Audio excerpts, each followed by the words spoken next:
Mayroong mga gabing mga matay di mapikit, pati ang diwa ko ay bakit di na maidli.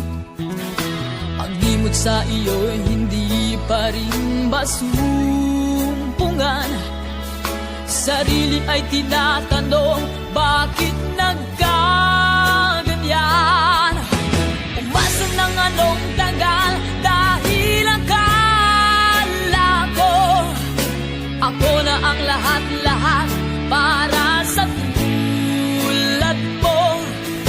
Malilimutan ko pa ba ang bighating ito?